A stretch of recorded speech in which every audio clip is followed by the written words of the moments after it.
मेरे YouTube page astro Naresh पर आपका स्वागत है। नमस्कार, मैं हूं नरेश कुमार। सबसे पहले उन दर्शकों का धन्यवाद जिन्होंने पेज को सब्सक्राइब किया है, पेज के वीडियोस को शेयर कर रहे हैं, लाइक कर रहे हैं और कमेंट बॉक्स में हमें अपनी राय भी लगातार भेज रहे हैं। दोस्तों, आज के वीडियो में बात करेंगे सिंह लगन के जातकों की, ऐसे जातकों की जो शेयर बाजार में एक्टिव हैं, जो रोजाना ट्रेडिंग करते हैं, जो स्पेकुलेटिव ट्रेड करते हैं, निफ्टी फ्यूचर में काम करते हैं, MCX पे काम करते हैं। यहां पर बात सिंह लगन के जातकों की होगी, सिंह राशि के जातकों की नहीं होगी, क्योंकि जो कुंडली हम एनालाइज करते हैं मार्केट के लिहाज से वो लगन से ही एनालाइज करेंगे। यदि हम इसको चंद्र कुंडली से विश्लेषण करेंगे इसका, तो थोड़ी सी कंफ्यूजन ज्यादा हो जाएगी, क्योंकि चंद्र कुंडली में, आपके कुंडली में चंद्रमा कहीं पर भी हो सकता है। चंद्र कुंडली से दूसरा भाव धन भाव होता है, लगन कुंडली से दूसरा भाव भी धन भाव होता है। तो यदि हम चंद्र कुंडली को का विश्लेषण करेंगे तो चीजें थोड़ी सी पलट जाएंगी, इसलिए इसको लगन कुंडली के हिसाब से ही देखेंगे। सिंह लगन की यदि आपकी कुंडली है तो आपके कौन से प्लैनेटरी कॉम्बिनेशन ऐसे हैं जहां पर आपको ट्रेड करने की इजाजत देते हैं, या आपका कौन सा ऐसा प्लैनेटरी कॉम्बिनेशन है जहां पर ट्रेड बिल्कुल नहीं करना चाहिए, इंट्राडे में नहीं फंसना चाहिए। सेबी का स्टडी कहता है कि 90% निवेशक जो होते हैं वो फ्यूचर एंड ऑप्शन में पैसा गवा के निकलते हैं। उसका रीजन एक यही है कि कुंडली में ऐसे योग नहीं होते जो आपको शेयर मार्केट से फायदा दिला सके। तो ये जो सीरीज चल रही है इसमें यही बताने की कोशिश कर रहे हैं आपको, ताकि आप अपनी कुंडली खुद देख सकें और ये समझ सकें कि क्या आपको बाजार में ट्रेड करना चाहिए, इंट्राडे में आना चाहिए, फ्यूचर ऑप्शन में आना चाहिए या नहीं आना चाहिए। तो सिंह लगन की कुंडली आपके सामने है, यहां पर देखिए। सिंह लगन की कुंडली में सबसे पहले हम बात करेंगे चंद्रमा की स्थिति की। यदि चंद्रमा की स्थिति आपकी कुंडली में ठीक है तो आप ग्रीड एंड फियर के शिकार नहीं होते। बाजार में होता क्या है, आप शेयर खरीदते हैं, 100 रुपए का शेयर खरीदा, 110 पे गया, आप में ग्रीड आया, आपको लगा कि ये 120 पे जाएगा, शेयर आता है 90 पे, आप वहीं पर फंस जाते हो। 100 रुपए में शेयर खरीदा, 90 पे आया, आप में फियर आ जाता है कि ये और लुढ़क जाएगा, आप 90 पे बेचते हो, शेयर दोबारा 120 पे पहुंचता है। तो ये तब होता है जब आपकी कुंडली में चंद्रमा की स्थिति कमजोर होती है, चंद्रमा मन का कारक होता है, आप डिसीजन नहीं ले पाते। तो ये स्थिति जरूर चेक करिए कि चंद्रमा आपकी कुंडली में कैसा है। यहां पर हम दो जो बड़े निवेशक हैं उनकी कुंडली का जो है वो एग्जांपल देंगे। एक वारन बफे जी की कुंडली और एक हमारे दिवंगत राकेश झुनझुनवाला जी की कुंडली। दिवंगत राकेश झुनझुनवाला की कुंडली में सूर्य और चंद्रमा की जो डिस्टेंस है आपस का 130 डिग्री है, और वारन बफे जी की कुंडली का जो कुंडली में सूर्य और चंद्रमा का डिस्टेंस जो है वो 99 डिग्री है। इसका मतलब यह है कि दोनों की कुंडली में चंद्रमा की स्थिति जो है वो ठीक थी, इनमें फियर नहीं था, इनमें हौसला था, इनमें करेज था पोजीशन को लंबे समय तक होल्ड करने का। तो कैसे पता लगेगा कि आपकी कुंडली में चंद्रमा ठीक है या खराब है? नंगी आंख से आप देख सकते हैं। ये सिंह लगन की पत्रिका, मान लीजिए चंद्रमा सिंह राशि में ही है, 12वें का लोड हो जाएगा। हालांकि यहां पर 12वें के लोड का लगन में आकर बैठना अच्छा नहीं होता, मान लीजिए, लेकिन फिर भी मान लीजिए, यदि मान लीजिए आपका चंद्रमा है 4th हाउस में, 4th हाउस का वो कारक होता है, कालपुरुष की पत्रिका में 4th हाउस का स्वामी हो जाता है। तो मान लीजिए आपका चंद्रमा है 8 राशि का। यदि आपका सूर्य लगन में है तो आपका चंद्रमा ठीक है, मजबूत है, क्योंकि ये 120 डिग्री के आसपास या 100 डिग्री के आसपास के डिस्टेंस पे आ जाएगा। यदि आपका सूर्य दशम भाव में पड़ा हुआ है तो यहां पर भी आपका जो है वो ठीक हो जाएगा, क्योंकि दशम भाव में यदि ये सूर्य पड़ा होगा तो वो 2 राशि में आएगा। 2 राशि का सूर्य और 8 का चंद्रमा, ये स्थिति ठीक है। मान लीजिए 11 राशि का सूर्य है और चंद्रमा 4th में पड़ा है, तो वो भी एक पोजीशन ठीक हो जाएगी। तो यहां पर यदि आपका सूर्य पंचम में है, हालांकि कालपुरुष की पत्रिका में पंचम का सूर्य अच्छा होता है, लेकिन वो चंद्रमा को वीक कर देगा, क्योंकि वो चंद्रमा से दूसरे आ जाएगा। मान लीजिए सूर्य 6ठे में पड़ा हुआ है, पाप ग्रह का 6ठे जाना अच्छा होता है, लेकिन फिर भी वो सूर्य को वीक कर देगा, क्योंकि वो उसका डिस्टेंस जो है वो 60-70 डिग्री के आसपास ही रहेगा। मान लीजिए सूर्य आपका 3रे भाव में पड़ा हुआ है और चंद्रमा 4th में है, तो भी चंद्रमा आपका वीक हो जाएगा। मान लीजिए चंद्रमा आपका दूसरे भाव में, सूर्य आपका दूसरे भाव में पड़ा है, तो भी वो चंद्रमा को वीक कर देगा। ऐसी स्थिति में भी 60-70 डिग्री का डिस्टेंस ही रहेगा, तो चंद्रमा आपका वीक हो जाएगा। तो यदि ये स्थिति कुंडली में है, चंद्रमा से सूर्य दूसरे तीसरे भाव में है, तो चंद्रमा आपका वीक है, आप डिसीजन मेकिंग में थोड़े से परेशान हो सकते हैं। ये तो हो गई मन की बात, क्योंकि मन का कारक चंद्रमा है, डिसीजन हम मन से ही लेते हैं। अब पैसा कहां से आएगा? पैसा आएगा 11वें भाव से, पैसा आएगा आपको दूसरे भाव से। और लकली यहां पर जो सिंह लगन की पत्रिका बनती है उसके लिए आय स्थान जो 11वां भाव होता है उसके स्वामी भी बुध बन जाते हैं, और जो धन स्थान होता है जो दूसरा भाव होता है उसके स्वामी भी बुध हो जाते हैं। तो बुध की स्थिति, बुध ट्रेड के भी कारक होते हैं, बुध इंटेलिजेंस देते हैं, बुध बुद्धि देते हैं, बुध कैलकुलेटिव बना देते हैं।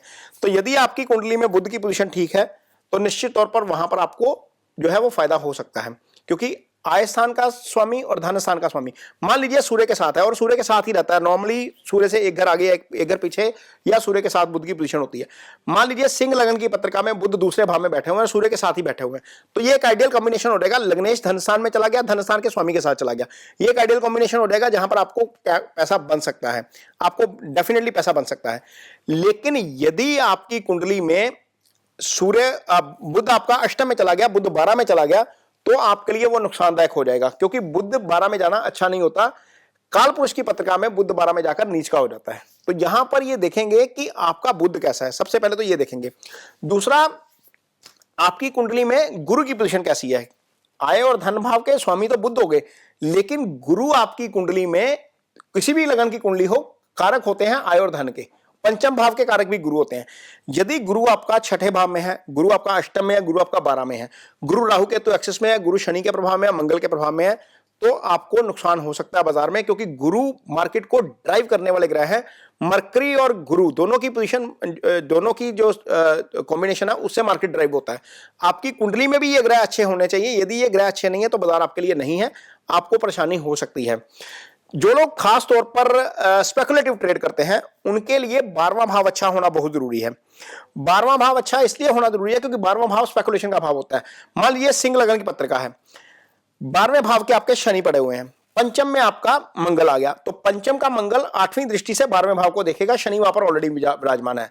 और मान लीजिए राहु भी आपका 4th हाउस आ गया, तो 4th हाउस से राहु 9वीं दृष्टि से देखेगा, मंगल 8वीं दृष्टि से देखेगा, और आपका शनि वहां पर ऑलरेडी पड़ा हुआ है। तो 3 पाप ग्रहों के प्रभाव में आपका 12वां आ गया। तो 12वें का पाप प्रभाव में आना अच्छा नहीं है, यहां पर स्पेकुलेटिव ट्रेड मत करिए। एक तो ये स्थिति हो गई। मान लीजिए शनि वहीं पर है, अब इसको रिवर्स करते हैं। छठा भाव कर्ज का भाव होता है। शनि जब 12 चला जाता है तो कर्ज दे देता है। कुछ लोग जो है वो पैसा उधार लेकर मार्केट में काम करते हैं। 10 की आपके पास वो है कैश है और 100 का आप ट्रेड कर रहे हैं, पता लगे जो ट्रेड लिया था 100 का वो 15% गिरा, आपको ज्यादा मार्जिन अपनी तरफ से देना पड़ेगा। ऐसी स्थिति तब होती है जब आपका छठा पीड़ित हो जाता है।